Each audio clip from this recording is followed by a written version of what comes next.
தீர்க்க சுமங்கலி வரம் பெற வரலட்சுமி விரதம் கடைபிடியுங்கள். விஷ்ணுவின் தேவியான லட்சுமி தேவியை குறித்து செய்யப்படுவதே வரலட்சுமி விரதமாகும். விஷ்ணு என்பதற்கு எங்கும் வியாபித்திருப்பவர் என்று பொருள். லட்சமம் என்றால் குறிப்பு அல்லது அடையாளம் என்று பொருள். விஷ்ணு பகவான் தான் எங்கும் நிறைந்துள்ளதை விளக்க உலகிலுள்ள அழகுகள் அனைத்தையும் ஒன்றாக்கி அமைத்துள்ள அடையாளமே லட்சுமி ஆகும். தீர்க்க சுமங்கலியாக வாழ பெண்கள் வரலட்சுமி விரதம் கடைபிடிக்க வேண்டும். லட்சுமி தேவி பார்க்கடலில் தோன்றினாள். இவள் விஷ்ணுவை மணந்து அவர் பூமியில் அவதாரம் எடுத்த நாட்களில் அவரோடு சேர்ந்து பிறந்தாள். ராமாவதாரத்தில் சீதையாக பிறந்து அவருடன் கானகத்தில் கஷ்டப்பட்டாள். தன் கற்பின் தன்மையை நிரூபிக்க தீ குளித்து கணவரின் மனம் கோணாமல் அவரது நல்வாழ்வை பெரிதென கருதி நடந்தாள். இது போலவே பெண்கள் அனைவரும் தங்கள் கணவருக்கு மரியாதை செலுத்தும் வகையிலும் தீர்க்க சுமங்கலிகளாக வாழும் விதத்திலும் வரலட்சுமி விரதத்தை அனுஷ்டிக்கின்றனர். பெண்களுக்கு ஒரு கஷ்டம் என்றால் ஓடி வருவாள் லட்சுமி தேவி. மகாலட்சுமியை தனலட்சுமி, தானியலட்சுமி, தைரியலட்சுமி, ஜெயலட்சுமி, வீரலட்சுமி, சந்தானலட்சுமி, கஜலட்சுமி, வித்யாலட்சுமி என 8 அஷ்டலட்சுமிகளாக பிரித்துள்ளனர். 8 வகை செல்வங்களை வாரி வழங்குபவள் அவள். லட்சுமி தேவி பொறுமை மிக்கவள். அவள் அனைவருக்கும் நன்மையே செய்வாள் என அதர்வண வேதத்தில் கூறப்பட்டுள்ளது. குறிப்பாக பெண்களுக்கு ஒரு கஷ்டம் என்றால் அவளால் பொறுத்து கொள்ள முடியாது. அவள் நித்திய சுமங்கலி, மஞ்சள் பட்டு உடுத்தி காட்சி தருபவள், கணவரான திருமாலின் மார்பில் குடியிருப்பவள். பெண்களுக்கே உரித்தான கருணை உள்ளம், அழகு, வெட்கம், அன்பு, புத்தி ஆகியவற்றிற்கு அதிபதியும் அவளே. வரலட்சுமி விரதம் இருப்பதால் பல பலன்கள் ஏற்படும். ஆடி மாத பௌர்ணமிக்கு முன் வரும் வெள்ளிக்கிழமையில் வரலட்சுமி விரதம் கடைபிடிக்கப்படுகிறது. இந்த ஆண்டு ஆகஸ்ட் 16ஆம் தேதி வரலட்சுமி விரதம் தினமாகும். சுமங்கலிகள் அனுஷ்டிக்க வேண்டிய சிறப்பான விரதம் இது. இதை செய்வதன் மூலம் சுமங்கலித்துவம் வளரும், குடும்ப நலன் பெருகும். கன்னி பெண்கள் இவ்விரதத்தை மேற்கொள்வதன் மூலம் சிறப்பான குடும்ப வாழ்க்கை அமையப்பெறுவார்கள். கணவனை கடவுளை போல் பாவித்த சாருமதிக்காக தோன்றிய வரலட்சுமி. மகத நாட்டை சேர்ந்த தெய்வ பக்தி நிறைந்த பெண் சாருமதி. இவள் தனது கணவன், மாமனார், மாமியார் ஆகியோரை சாதாரண மனிதர்கள் போல் கருதாமல் இறைவனே அவர்களது வடிவில் எழுந்தருளி இருப்பதாக கருதி அவர்களுக்கு பணிவிடை செய்து வந்தாள். அவளது மனப்பான்மை மகாலட்சுமிக்கு மகிழ்ச்சியை தந்தது. மகாலட்சுமி சாருமதியின் கனவில் வரலட்சுமியாக தோன்றி அருள் புரிந்தாள். என்னை துதித்து வரலட்சுமி விரதம் மேற்கொள்பவர்களது இல்லத்தில் நான் வசிப்பேன் என்று அப்போது சாருமதிக்கு அருளிய வரலட்சுமி அந்த விரத முறையை கூறி மற்றவர்களுக்கு எடுத்துரைக்குமாறும் கேட்டுக்கொண்டாள். அதை அப்படியே செய்தாள் சாருமதி. இப்படிதான் வரலட்சுமி விரதம் பிறந்தது. வரலட்சுமி விரதம் மேற்கொண்டு சாபம் நீங்க பெற்ற தேவகுல பெண் சித்திரநேமி என்ற தேவகுல பெண் நீதிபதியாக இருந்தாள். அவள் தேவர்களுக்கு ஏற்படும் பிரச்சனைகளுக்கு நடுவராக இருந்து தீர்ப்பு வழங்குவாள். ஒருமுறை அவள் பாரபட்சமாக நடந்து கொண்டதால் அன்னை பார்வதி அவளை குஷ்டரோகி ஆகும்படி சாபம் கொடுத்தாள். சித்திரநேமி சாப விமோசனம் கேட்டு பார்வதி தேவி காலில் விழுந்தாள். வரலட்சுமி விரதத்தை கடைபிடித்தால் நோய் நீங்கும் என பார்வதி அருள் செய்தாள். உடனே சித்திரநேமி பூலோகம் வந்து ஒரு குளக்கரையில் அமர்ந்து வரலட்சுமி பூஜை செய்து சாபம் நீங்க பெற்றாள். புண்ணிய நதிகளில் தீர்த்தமாடுவது வரலட்சுமி விரதம் இருந்ததற்கு ஒப்பானதாகும். குறிப்பாக கங்கை, சரஸ்வதி, நர்மதை, கோதாவரி, காவிரி, தாமிரபரணி ஆகிய புண்ணிய தீர்த்தங்களை நீராடினால் காலம் முழுவதும் வரலட்சுமி விரதம் இருந்த பலன் கிடைக்கும். பெண்கள் புண்ணிய நதிகளில் தீர்த்தமாடினால் கூடுதல் பலன்கள் கிடைக்கும்.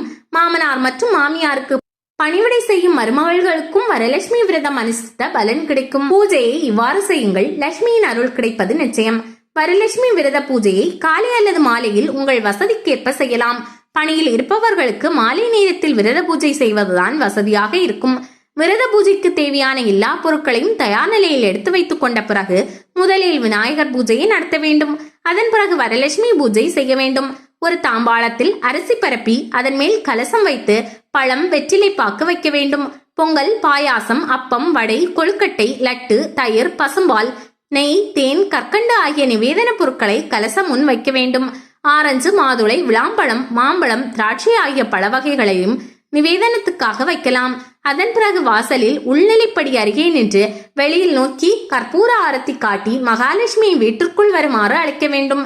மகாலட்சுமி வீட்டிற்குள் வந்துவிட்டதாக பாவனை செய்து பூஜையில் உள்ள கலசத்தில் அமர்ந்து அருள் புரியுமாறு மகாலட்சுமி வேண்டிக் கொண்டு ஆவாகனம் செய்ய வேண்டும். இப்போது மகாலட்சுமி உங்கள் வீட்டிற்குள் வந்துவிட்டாள். அன்னைக்கு மனம் குளிர பூஜைகள் செய்ய வேண்டும். அப்போது மங்களகரமான தோத்திரங்களை சொல்லலாம். மகாலட்சுமிக்குரிய பாடல்களை பாடலாம். இதையடுத்து நோன்பு கயிறை கும்பத்தை சாற்றி பூக்களால் அர்ச்சிக்க வேண்டும். லட்சுமியின் 108 போற்றி மற்றும் லட்சுமி அஷ்டோத்திரம் சொல்லலாம். மகாலட்சுமி தாயே, எங்கள் வீட்டில் நிரந்தரமாக தங்க வேண்டும். எங்களுக்கு எல்லா செல்வங்களையும் நீ தர வேண்டும் என்று மனமுருக வணங்க வேண்டும். பின்னர் பூஜையை நிறைவு செய்ய வேண்டும். குடும்பத்தில் உள்ள மூத்த சுமங்கலி பெண்களுக்கு முதலில் பிரசாதம் கொடுக்க வேண்டும். இளம் பெண்கள் அவரிடம் ஆசை பெற்றுக் கொள்ள வேண்டும். இப்படி வரலட்சுமி விரத பூஜையை நரை தவறாமல் செய்தால் மகாலட்சுமியின் பரிபூரண அருள் உங்களுக்கு நிச்சயம் கிடைக்கும். லட்சுமி பூஜை முறை ஈடுபாட்டோடு செய்யுங்கள். திருமணமான பெண்கள் தங்கள் திருமணத்தை அடுத்து வரும் வரலட்சுமி பூஜையிலிருந்து இதை ஒவ்வொரு வருடமும் செய்ய வேண்டும். வரலட்சுமி விரதத்தின் போது வீட்டுக்கு விலக்காக இருந்தால் அடுத்து வரும் வாரத்தில் இந்த பூஜையை செய்யலாம். இதை செய்யும் போது சிறு பெண்களும் உடனிருந்து சரடை கட்டி கொள்ளலாம். மறுநாள் அம்மனுக்கு ஆரத்தி எடுத்த பின்னர் கலசத்தை அரிசி வைத்திருக்கும் பானையில் வைக்க வேண்டும். எல்லோராலும் மிக விரிவாக செய்ய இயலாவிட்டாலும் ஈடுபாட்டோடு தெரிந்த பாடல்களை பாடி மகாலட்சுமி அஷ்டோத்திரம் சொல்லி பூக்களால் அர்ச்சனை செய்து நிவேதனம் செய்து நோன்பு சரட்டை கையில் கட்டி நிவேதனத்தை எல்லோருக்கும் கொடுத்து வயதான சுமங்கலி பெண்களை வணங்கி தானங்கள் செய்து இந்த விரத பூஜையை நிறைவு செய்யலாம். கொஞ்சம் சாஸ்திரப்படி விரதம் இருந்து பூஜையை செய்ய விரும்பினால் விநாயகர் பூஜை தொடங்கி சங்கல்பம், கலச பூஜை, பிரணா பிரதிஷ்டை, தியானம், ஷோடசோபசாரம், அங்க பூஜை, லட்சுமி அஷ்டோத்திரம், தூரக்கிரந்தி பூஜை, பிரார்த்தனை, ஆர்த்தி என்று விரிவாக செய்ய வேண்டும். திருமணம், புத்திர பாக்கியம் என சகல செல்வங்களும் பெற வரலட்சுமி விரதத்தை 63 நாயன்மார்களில் ஒருவரான நந்தனார் விக்ரமாதித்த மன்னன் அனுஷ்டித்து சகல சௌபாக்கியங்களையும் பெற்றனர். ஸ்ரீ லட்சுமிக்கு அருகம்புல் மிகவும் விசேஷம். அருகம்புல்லால் அஷ்டலட்சுமியை பூஜிப்பதால் நாம் அருகு போல் வேரூன்றி ஆள் போல் தலைத்து பெருவாழ்வு வாழ்வோம் என்பது சான்றோர் வாக்கு. கும்ப கலசத்தினுள் பச்சரிசி, எலுமிச்சம்பழம், பொற்காசுகள் ஆகியவற்றை இட வேண்டும். கும்பத்தை வெண்மையான பட்டு வஸ்திரத்தால் அலங்கரித்து அம்பாளின் முகத்தை அமைக்க வேண்டும். மஞ்சள் சரடை கும்பத்தின் மீது சாத்த வேண்டும். அம்பாளை கிழக்கு முகமாக எழுந்தருள செய்ய வேண்டும். நாம் வலது பக்கம் அமர்ந்து பூஜை செய்ய வேண்டும். மஞ்சள் சரடையும் கும்பத்துடன் சேர்த்து பூஜிக்க வேண்டும். பூக்களாலும் தூப தீபங்களாலும் அம்மனை ஆராதித்து மஞ்சள் சரடை எடுத்து வலது மணிக்கட்டில் பக்தி சிரத்தையுடன் கட்டிக்கொள்ள வேண்டும்.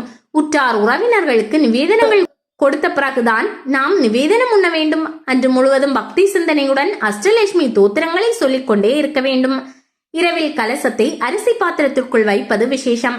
அதனால் அன்னபூரணியின் பேரருள் இல்லத்தில் நிரந்தரமாக நிறைந்திருக்கும்.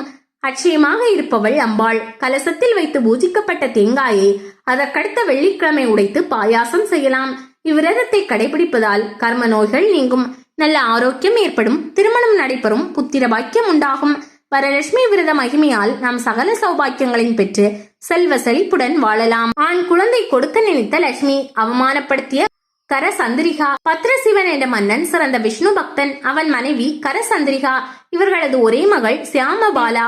அவளை திருமணம் செய்து கொடுத்த பின் தாய் துயருற்றாள். அவளது கவலையை தீர்த்து அவளுக்கு ஒரு மகன் பிறக்க அருள் செய்ய எண்ணினாள் மகாலட்சுமி. ஆனால் வரலட்சுமி விரதம் பற்றி எடுத்து கூற வயதான சுமங்கலி வடிவில் அவளிடம் சென்றாள். ஆனால் வந்திருப்பது லட்சுமி தேவி என்று அறியாத கரசந்திரிகா அவளை அவமானப்படுத்தி அனுப்பிவிட்டாள். அங்கிருந்து சியாமபாலாவிடம் சென்ற மகாலட்சுமி நடந்தவற்றை கூறி தான் போனால் எல்லா யோகங்களும் அரண்மனையை விட்டு போய்விடும் என்று கூறினாள். தன் தாயின் தவறுக்காக வருந்தி மன்னிப்பு கோரிய சியாமபாலா வரலட்சுமி விரதத்தை பற்றி கேட்டறிந்து சிரத்தையுடன் அதை கடைபிடித்து வர தொடங்கினாள். அதன் பிறகு அவளுக்கு சுபிட்சம் பொங்கிய அதே நேரத்தில் அவளது பெற்றோர் அனைத்து செல்வங்களையும் இழந்தனர். தன் பெற்றோரது வறுமையை அறிந்த சியாமபாலா ஒரு குடம் நிறைய பொற்காசுகளை அவர்களுக்கு அனுப்பி வைத்தாள். அக்குடத்தில் கரசந்திரிகா கை வைத்ததும் பொற்காசுகள் கரியாகி விட்டன. இதை அறிந்த மகள் அந்த ஆண்டு தன் தாயுடன் வரலட்சுமி விரதம் மேற்கொண்டாள். விரதத்தின் மகிமையால் கரசந்திரிகா முந்தைய சுபிட்ச நிலையை பெற்றதோடு ஆண் வாரிசும் பெற்றாள்.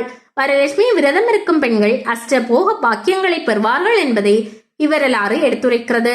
வருகிற ஆகஸ்ட் 16ஆம் தேதி விரத தினத்தன்று லட்சுமி துதி, லட்சுமி வரலாறு போன்றவற்றை சொல்லி தங்களை முழுமையாக வழிபாட்டில் ஈடுபடுத்திக் கொள்ள வேண்டும். அன்று மாலை சுமங்கலி பெண்களை வீட்டிற்கு அழைத்து பூஜை முடிந்ததும் மங்கள பொருட்களுடன் தட்சணை வைத்து கொடுத்து அனுப்ப வேண்டும்.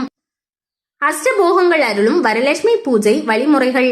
பூஜைக்கு தேவையானவை: மஞ்சள் பொடி, பிள்ளையார் பிடிக்க, நுனி வாழை இலை, அரிசி, தேங்காய், எலுமிச்சை பழம், குங்குமம், சந்தனம், புஷ்ப வகைகள், வெற்றிலை, பாக்கு, பழம், கற்பூரம், ஊதுபத்தி, சாம்பிராணி, அட்சதை, வஸ்திரம், மஞ்சள் சரடுகள், பஞ்சாமிர்தம், குத்துவிளக்கு, திரிநூல், நல்லெண்ணெய், தீப்பெட்டி, தாம்பாளம், பஞ்சபாத்திரம், உத்தரணி, கிண்ணம், கற்பூரத்தட்டு, தூபக்கால், தீபக்கால், மணி ஆகியவை.